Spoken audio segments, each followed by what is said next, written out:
il video della vendemmia 2021 andrò a presentarlo al Festival del Cinema di Venezia. Non riesco neanche a dirlo, ciao, sono emozionato. Siamo in treno, abbiamo voluto portare con noi anche una delle attrici, Giovannina, anche lei alla mostra del cinema di Venezia.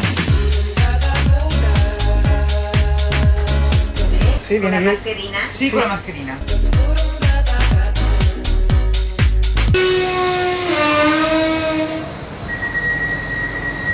Giovannina, vieni. Che figure che saliamo qua, dai. Ma manager, ma noi amiamo la natura, perché dobbiamo inquinare con un mezzo solo per noi quando abbiamo il battello dove vanno tutti?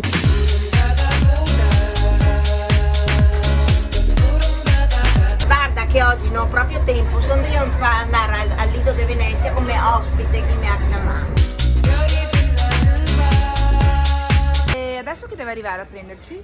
Sto contattando il ragazzo, la persona che ci ha invitati.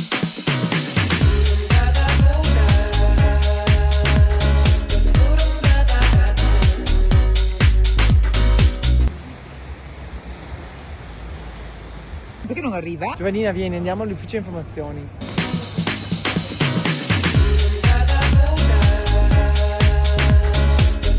Tutto ok, tutto bene Giovannina, tutto ok. Non è bello che lei sa. Allora, posso dire che schifo? Che Perché? schifo? Perché qualcuno mi ha invitato qua, non so, adesso che non Ho visto anch'io, ho visto Sì. anch'io le richieste. E qui ci sono le prove. Siamo andati a chiedere informazioni e noi in gara non ci siamo, ok? Non ci siamo da nessuna parte. E ho capito che gioco stiamo giocando. Ho capito. Giovannina, tutto bene.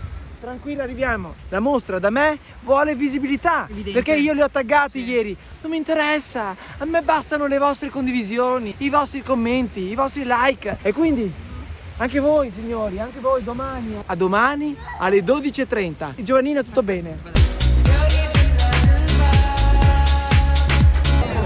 Ciao canale, sono Giovanni. Ti ho scritto su Instagram, prendi la mostra del cinema, ti ricordi? Ma scusa, ma tu sei dell'organizzazione? Sì, lavoro qua, lo stand della Campari, al bar.